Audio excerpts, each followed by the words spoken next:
Okay, so we're back to recording again. Basically, the big thing to come out of the Q&A session is that it really does help to kind of go through these things multiple times. So this is the first time you're seeing declarative programming, and so just like functional programming, it's going to take some time to sink in, and that's why we have you do 2 different projects spread out over multiple weeks in an attempt to make sure that you have enough time to really engage with these things multiple times and have a chance for it to kind of get a little bit deeper into your uh, your knowledge of how to program. All right, so for the rest of this, I'm first going to copy in this enormous amount of code that was given to you on the lab, and maybe we'll talk briefly about what each of these predicates does. Oh, that pasted with comments. There we go. All right, so this is the binary search tree code, so we'll separate this visually. So this is a top-level wrapper. We'll come back to that in a second. Build BST is a function that will build a binary search tree, and it uses insert BST as a helper function. We will represent binary search trees using lists, and we're going to use lists as a proxy for tuples, which are just kind of pairs of things. And so, as described in the lab, this is going to be the leaf node. So a leaf node looks like this. So it's just going to be a list containing the empty atom. And then a non-leaf node, so a non-leaf, is going to be a list containing some, well, it's going to contain node, which is what indicates to us that this is a non-leaf. And then it's going to have some element X, and then some left subtree and some right subtree. So maybe we'll actually give these better names. So this is going to be the element that's being stored there, and then we have the left subtree and the right subtree. All right, so this is how our trees are going to be represented. So if you have the empty list, then so I guess what would be the best way to think about this?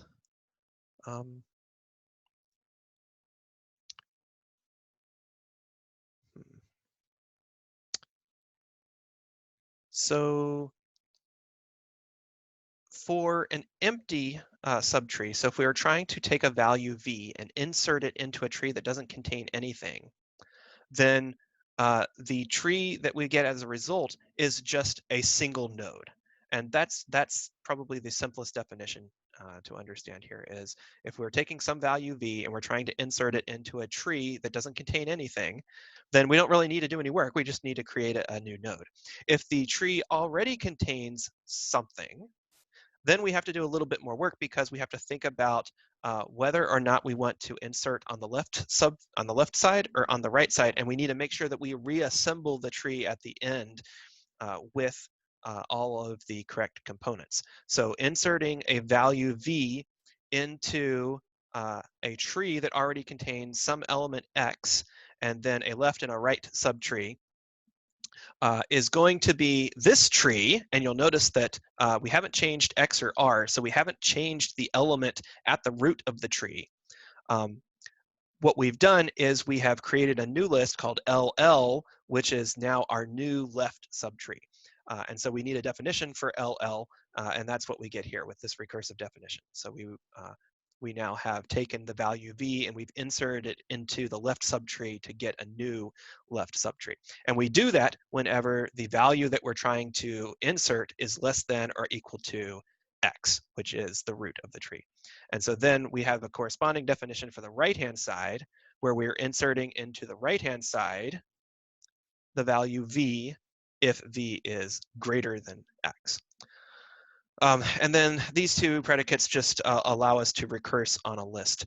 So, and then this is just a wrapper so that we don't have to have a list to start with. So basically the long and short of all this is that once we have all this code, we can say, well, I've got some list 1, 2, 3, and then I want to turn that into a binary search tree, and we can see that it does that. So it creates a tree that is rooted at 1 because that was the first element in the list, and then it's got 2 on the left-hand side, and Prolog cuts off the output. But if we were to look inside of those dots, we would see another node that has value 3 in it. Incidentally, just like we did in Haskell, if we did this in a different order, we would get a slightly different tree. And for some reason, Prolog has decided to write out the whole tree this time. And so we can see 2 there at the root with 1 on the left side. And then I believe that the 3, yeah, so you can see that the node for the 1 stops here. And then this is the left subtree of the 2. All right, so that's building a tree. What we're asked to do is to write some operations on the tree. And so this goes directly to the sort of thing that we're going to ask you to do in project 6, which is our second Prolog project, which is to write routine or predicates that work on an already built tree structure. And if you are curious about how to build those tree structures for your testing, I made a post on Piazza this morning about how you can generate those from your Ruby solution for P2. So you should go and take a look at that. All right, so we want to write 3 predicates, if I am looking at this correctly. We want to write find. We want to write sorted. And then we want to write count nodes. All right, and so we're going to be writing definitions here based on the structure of the list. So if we are, the way you would read this is, so find XL is true if X is an element in tree T. So that's what, so this should be true if X is somewhere in L. So one quick way that we could verify that that's the case, right, is to say that, L is some tree containing X at the root, right? And so we can express that actually on the left-hand side using Prolog by just saying, well, find X of some tree is true if that tree is a node containing X as the root. And at this point, we don't really care what's on the left and the right-hand side, so we can use underscores for that. So this is the first part of our definition, and it's pretty straightforward, which is just that, any root of a tree is going to be in that tree. That's basically what that encodes. What if the root is not the thing that we're looking for? Well, so in that case, we would have some other value y that is the root, and then we'd have a left subtree, and then we'd have a right subtree. And so what we want to do is sort of recursively search on either the left or the right-hand side, depending on which direction we need to go, which should suggest to us that we really kind of need 2 cases here. So we need a left-hand case and a right-hand case.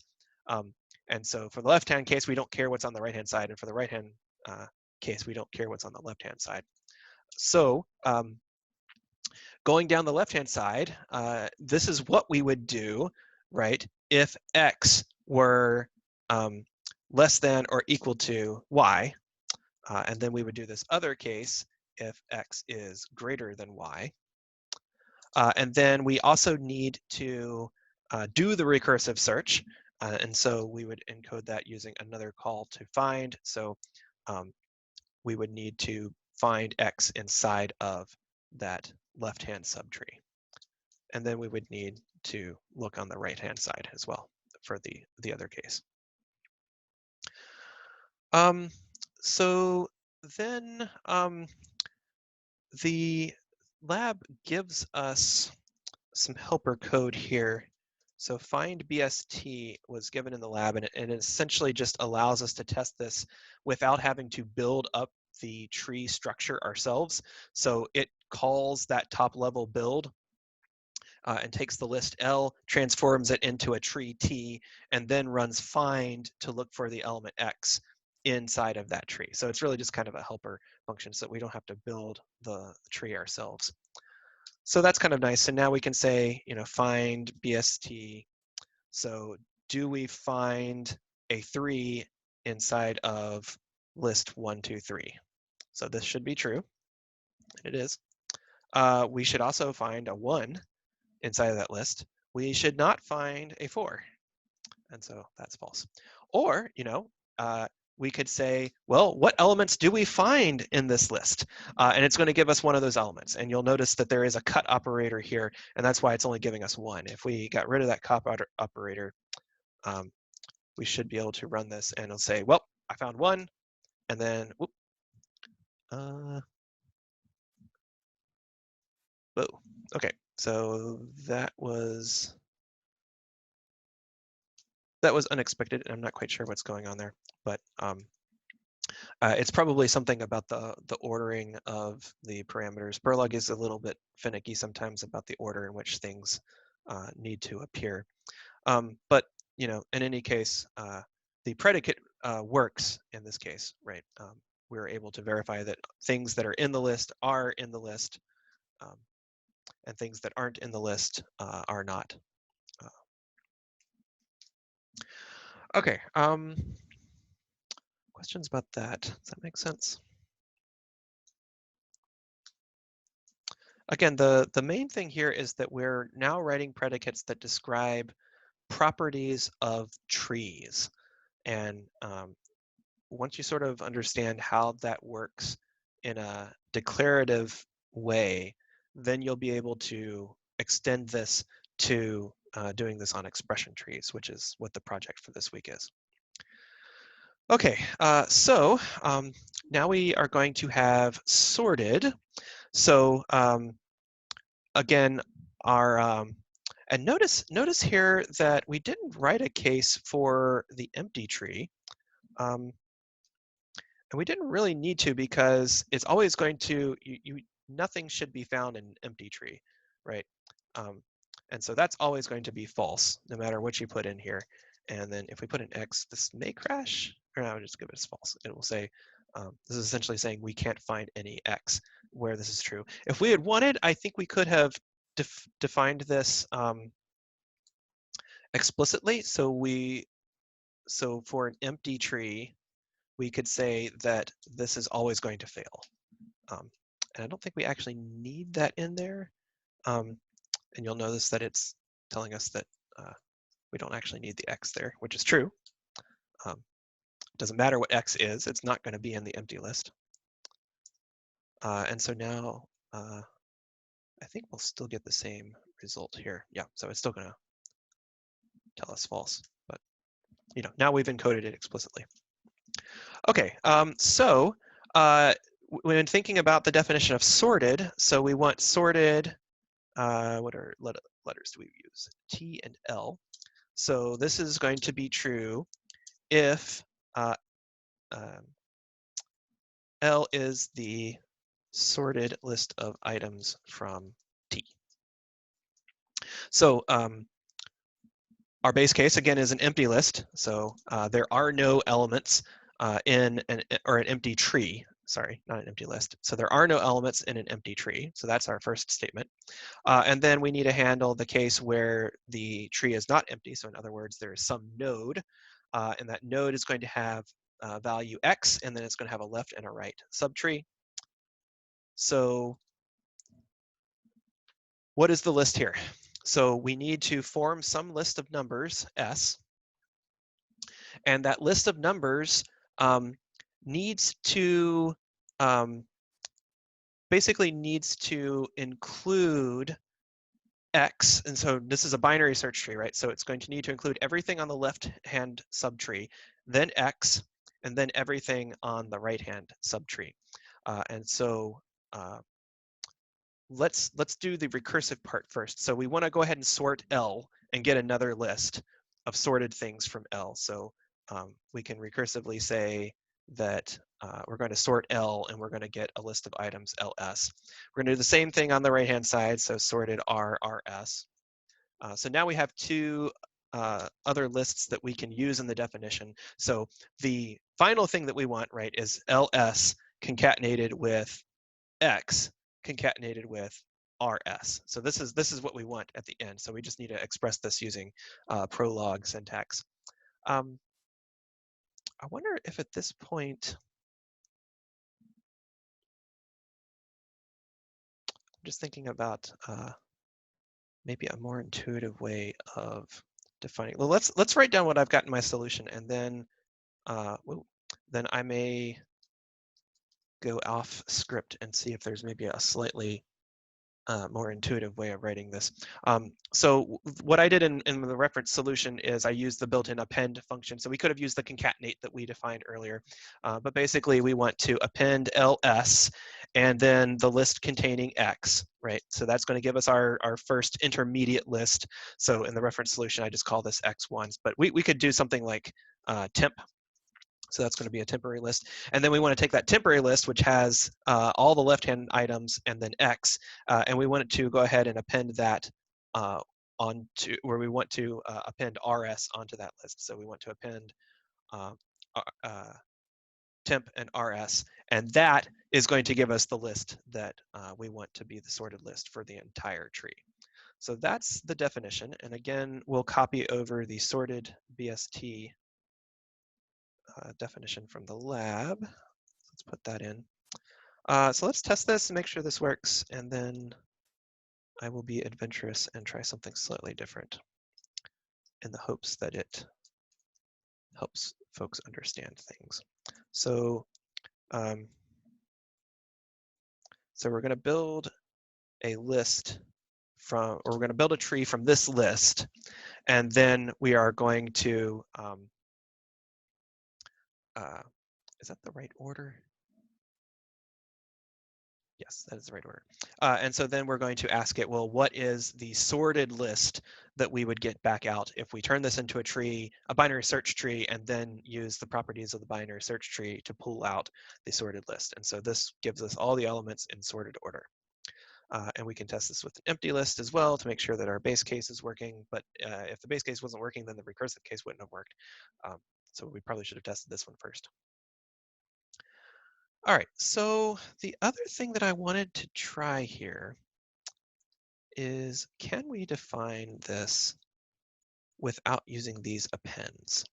So this is what I have not tried here. So if we wanted to say that the list that we want to return here, and again, this is not returning anything, right? I probably shouldn't be using that language. You know, this is not a function. We're not given inputs and producing outputs. But sometimes it's helpful to think that way. In some sense, this is an input to the function, right? And then this is the output to the function. But that's only because of the way in which we've interpreted the parameters to this predicate. So what I wanted to see here is, so ls is a list. You know, I don't think I can actually do this, because what I was trying to do was use just the pipe to build this up, but I don't think this is going to work, because in order to use the pipe here, we would need an element that's going to be at the beginning of our list.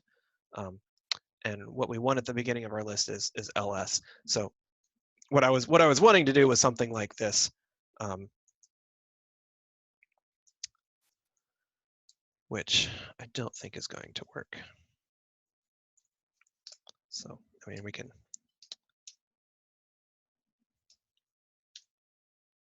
Yeah, so this is not going to work quite right, because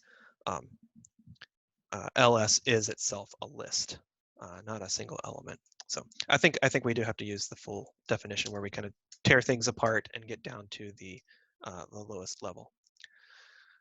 All right, so I apologize if that particular digression was confusing, but here's our definition of sorted. So again, there's nothing in an empty tree. So that's this part of the definition. And then if we have a tree that has at least one node in it, then the sorted list of things in that tree is going to be, you know, all of the things on the left-hand side sorted, which we do recursively. And then it's going to be that item that's at the root. and then it's going to be all the items from the right-hand side sorted recursively.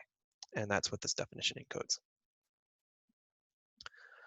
All right, so now that we have that definition, hopefully we can see how to extend this to count nodes. So count nodes of an empty tree, right? So if there are no nodes, then the count is 0. So that's a pretty easy case. And then in the more general case, if we have a node, and here we don't care what the value of that root is, right? We're just counting things. So we don't care what the value is. But we do need the left-hand side and the right-hand side. So we'll give those names. And so basically we want to say that this is going to be n, and we are going to calculate n.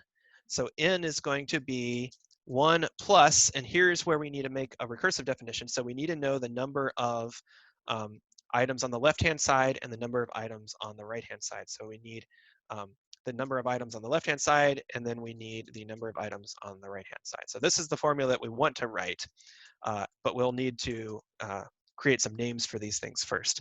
So let's define NL. So this is going to be a recursive definition here. So NL is the basically the number of items on the left-hand side, and then we want a similar predicate for the right-hand side. So the number of items on the right-hand side is going to be NR, and so now we can use that formula. So we've now defined NL and R. Those are recursive definitions, and then we just say that the total number of nodes is going to be the sum of those two plus 1 for the element that is at the root of the tree. And we'll copy over yet again a helper function. And now that we've got that, we should be able to say count BST. So here is now some sort of list. And it's going to say that there are 4 elements. So we have just created the world's most expensive length of a list function by taking the list, turning it into a binary search tree, and then calculating the number of elements in the binary search tree. But we have done that so that we can illustrate making definitions over a tree structure.